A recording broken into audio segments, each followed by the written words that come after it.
Mysterious Island by Jules Verne. Part 1, Chapter 14. The next day, the 16th of April, and Easter Sunday, the settlers issued from the chimneys at daybreak, and proceeded to wash their linen. The engineer intended to manufacture soap as soon as he could procure the necessary materials, soda or potash, fat or oil. The important question of renewing their wardrobe would be treated of in the proper time and place. At any rate, their clothes would last at least 6 months longer, for they were strong, and could resist the wear of manual labor. But all would depend on the situation of the island with regard to inhabited land. This would be settled today, if the weather permitted. The sun rising above a clear horizon announced a magnificent day, one of those beautiful autumn days which are like the last farewells of the warm season. It was now necessary to complete the observations of the evening before, by measuring the height of the cliff above the level of the sea. "Shall you not need an instrument similar to the one which you used yesterday?" said Herbert to the engineer. "No, my boy," replied the latter. "We are going to proceed differently, but in as precise a way." Herbert, wishing to learn everything he could, followed the engineer to the beach. Pencroft, Neb, and the reporter remained behind and occupied themselves in different ways. Cyrus Harding had provided himself with a straight stick, 12 feet long, which he had measured as exactly as possible by comparing it with his own height, which he knew to a hair. Herbert carried a plumb line which Harding had given him, that is to say, a simple stone fastened to the end of a flexible fiber. Having reached a spot about 20 feet from the edge of the beach, and nearly 500 feet from the cliff, which rose perpendicularly, Harding thrust the pole 2 feet into the sand, and wedging it up carefully, he managed, by means of the plumb line, to erect it perpendicularly with the plane of the horizon. That done, he retired the necessary distance, when, lying on the sand, his eye glanced at the same time at the top of the pole and the crest of the cliff. He carefully marked the place with a little stick. Then, addressing Herbert, "Do you know the first principles of geometry?" he asked. "Slightly, Captain," replied Herbert, who did not wish to put himself forward. "You remember what are the properties of two similar triangles?" "Yes," replied Herbert. "Their homologous sides are proportional." "Well, my boy, I have just constructed two similar right-angled triangles. The first, the smallest, has for its sides the perpendicular pole, the distance which separates the little stick from the foot of the pole, and my visual ray for hypotenuse. The second has for its sides the perpendicular cliff, the height of which we wish to measure, the distance which separates the little stick from the bottom of the cliff, and my visual ray also forms its hypotenuse, which proves to be prolongation of that of the first triangle." "Ah, Captain, I understand!" cried Herbert. "As the distance from the stick to the pole is to this distance from the stick to the base of the cliff, so was the height of the pole to the height of the cliff." "Just so, Herbert," replied the engineer. "And when we have measured the first two distances, knowing the height of the pole, we shall only have a sum in proportion to do, which will give us the height of the cliff, and will save us the trouble of measuring it directly." The two horizontal distances were found out by means of the pole, whose length above the sand was exactly 10 feet. The first distance was 15 feet between the stick and the place where the pole was thrust into the sand.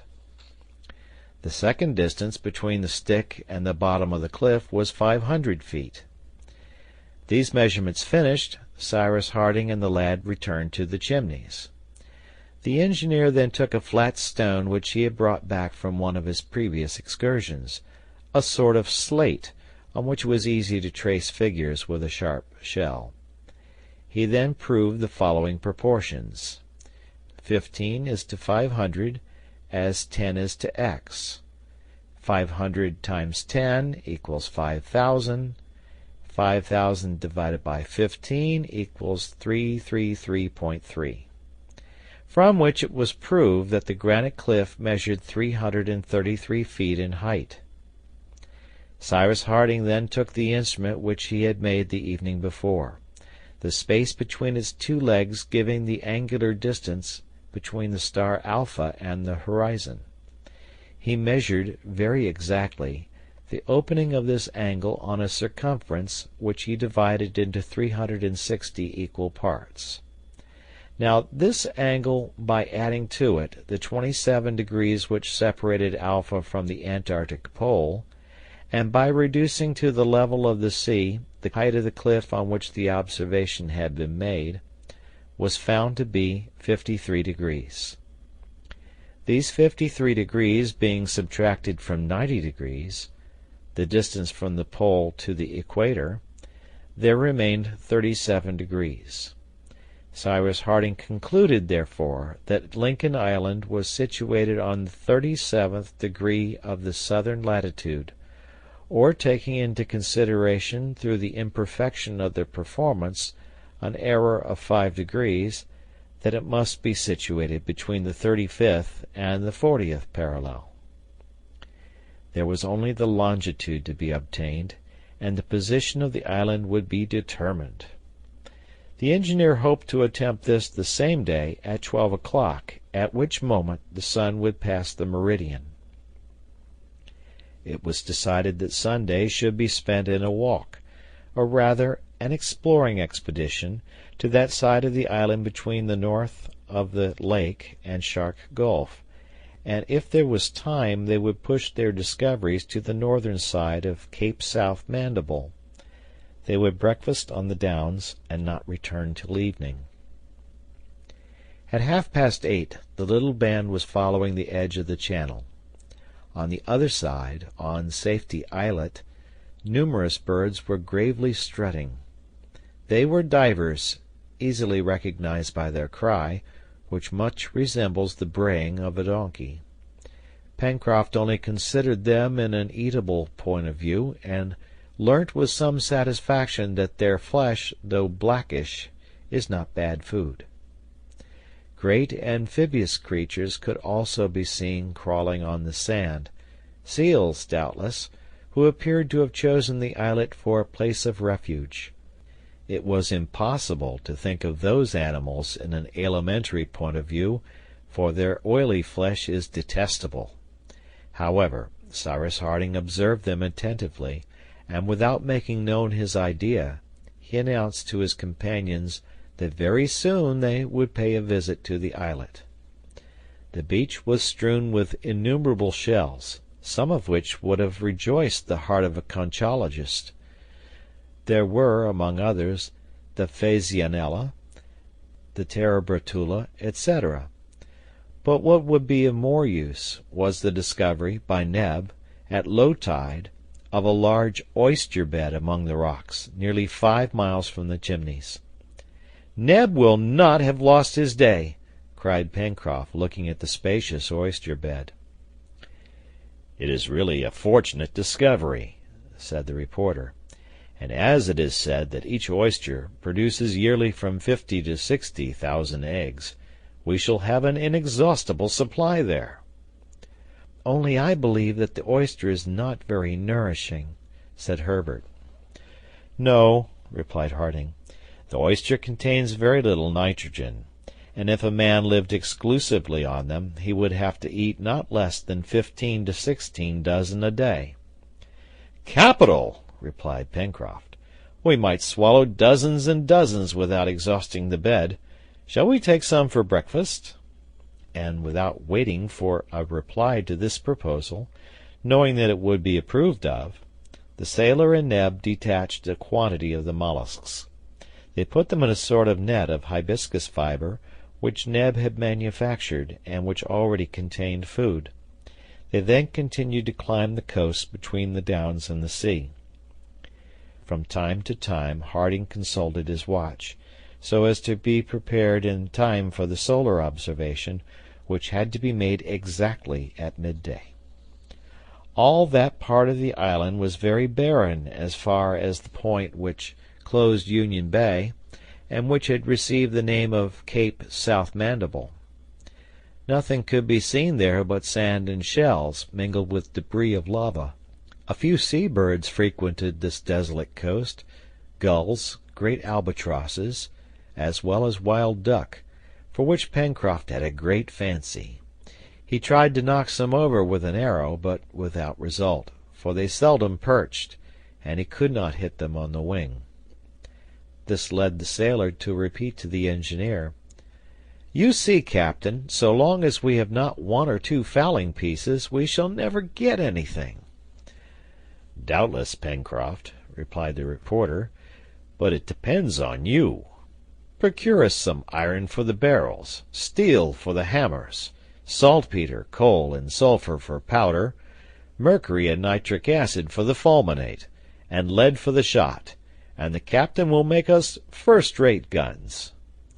"Oh," replied the engineer, "we might, no doubt, find all these substances on the island, but a gun is a delicate instrument, and needs very particular tools. However, we shall see later."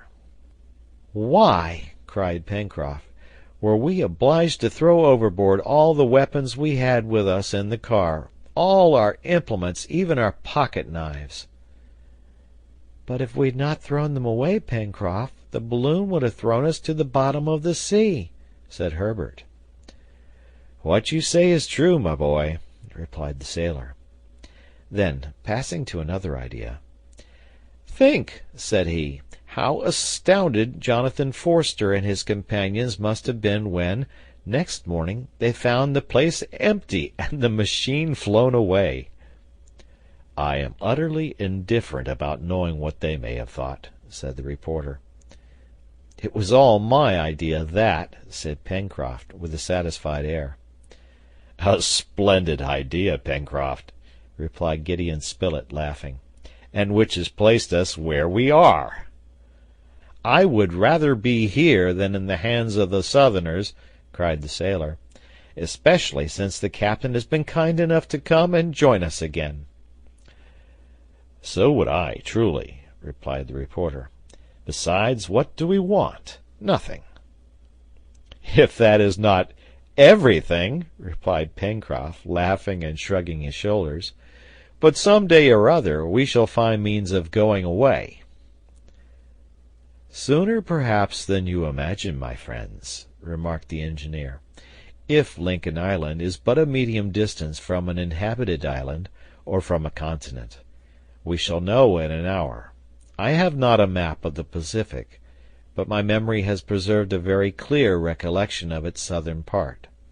The latitude which I obtained yesterday placed New Zealand to the west of Lincoln Island, and the coast of Chile to the east. But between these two countries there is a distance of at least 6,000 miles. It has therefore to be determined what point in this great space the island occupies, and this the longitude will give us presently, with a sufficient approximation, I hope." "Is not the archipelago of the Pomotus the nearest point to us in latitude?" asked Herbert. "Yes," replied the engineer, "but the distance which separates us from it is more than 1,200 miles." "And that way?" asked Neb, who followed the conversation with extreme interest, pointing to the south. "That way, nothing," replied Pencroft. "Nothing indeed," added the engineer. "Well, Cyrus," asked the reporter, "if Lincoln Island is not more than 2,000 or 3,000 miles from New Zealand or Chile?" "Well," replied the engineer, "instead of building a house we will build a boat, and Master Pencroft shall be put in command." "Well, then," cried the sailor, "I am quite ready to be captain, as soon as you can make a craft that's able to keep at sea." "We shall do it, if it is necessary," replied Cyrus Harding. But while these men, who really hesitated at nothing, were talking, the hour approached at which the observation was to be made. What Cyrus Harding was to do to ascertain the passage of the sun at the meridian of the island, without an instrument of any sort, Herbert could not guess. The observers were then about 6 miles from the Chimneys, not far from that part of the Downs in which the engineer had been found after his enigmatical preservation. They halted at this place and prepared for breakfast, for it was 11:30. Herbert went for some fresh water from a stream which ran near, and brought it back in a jug, which Neb had provided. During these preparations Harding arranged everything for his astronomical observation. He chose a clear place on the shore, which the ebbing tide had left perfectly level. This bed of fine sand was as smooth as ice, not a grain out of place. It was of little importance whether it was horizontal or not, and it did not matter much whether the stick, 6 feet high, which was planted there, rose perpendicularly. On the contrary, the engineer inclined it towards the south, that is to say, in the direction of the coast opposite to the sun, for it must not be forgotten that the settlers in Lincoln Island, as the island was situated in the southern hemisphere, saw the radiant planet describe its diurnal arc above the northern and not above the southern horizon. Herbert now understood how the engineer was going to proceed to ascertain the culmination of the sun, that is to say, its passing the meridian of the island, or in other words, determining due south. It was by means of the shadow cast on the sand by the stick, a way which, for want of an instrument, would give him a suitable approach to the result which he wished to obtain. In fact, the moment when this shadow would reach its minimum of length would be exactly 12 o'clock, and it would be enough to watch the extremity of the shadow, so as to ascertain the instant when, after having successively diminished, it began to lengthen. By inclining his stick to the side opposite to the sun, Cyrus Harding made the shadow longer, and consequently its modifications would be more easily ascertained. In fact, the longer the needle of a dial is, the more easily can the movement of its point be followed. The shadow of the stick was nothing but the needle of a dial. The moment had come, and Cyrus Harding knelt on the sand, and with little wooden pegs, which he stuck into the sand, he began to mark the successive diminutions of the stick's shadow. His companions, bending over him, watched the operation with extreme interest. The reporter held his chronometer in his hand, ready to tell the hour which it marked when the shadow would be at its shortest. Moreover, as Cyrus Harding was working on the 16th of April, the day on which the true and the average time are identical, the hour given by Gideon Spilett would be the true hour then at Washington, which would simplify the calculation. Meanwhile, as the sun slowly advanced, the shadow slowly diminished, and when it appeared to Cyrus Harding that it was beginning to increase, he asked, "What o'clock is it?" 1 minute past 5, replied Gideon Spilett directly. They had now only to calculate the operation. Nothing could be easier. It could be seen that there existed, in round numbers, a distance of 5 hours between the meridian of Washington and that of Lincoln Island. That is to say, it was midday in Lincoln Island when it was already 5 o'clock in the evening in Washington. Now the sun, in its apparent movement round the earth, traverses 1 degree in 4 minutes, or 15 degrees an hour. 15 degrees multiplied by 5 hours gives 75 degrees. Then, since Washington is 77 degrees 3 minutes 11 seconds, as much as to say 77 degrees counted from the meridian of Greenwich, which the Americans take for their starting point for longitudes concurrently with the English, it followed that the island must be situated 77 and 75 degrees west of the meridian of Greenwich, that is to say, on the 152nd degree of west longitude. Cyrus Harding announced this result to his companions, and taking into consideration errors of observation, as he had done for the latitude, he believed he could positively affirm that the position of Lincoln Island was between the 35th and the 37th parallel, and between the 150th and the 155th meridian to the west of the meridian of Greenwich. The possible fault which he attributed to errors in the observation was, it may be seen, of 5 degrees on both sides, which, at 60 miles to a degree, would give an error of 300 miles in latitude and longitude for the exact position. But this error would not influence the determination which it was necessary to take. It was very evident that Lincoln Island was at such a distance from every country or island that it would be too hazardous to attempt to reach one in a frail boat. In fact, this calculation placed it at least 1,200 miles from Tahiti and the islands of the archipelago of the Pomotus, more than 1,800 miles from New Zealand, and more than 4,500 miles from the American coast. And when Cyrus Harding consulted his memory, he could not remember in any way that such an island occupied, in that part of the Pacific, the situation assigned to Lincoln Island. End of chapter.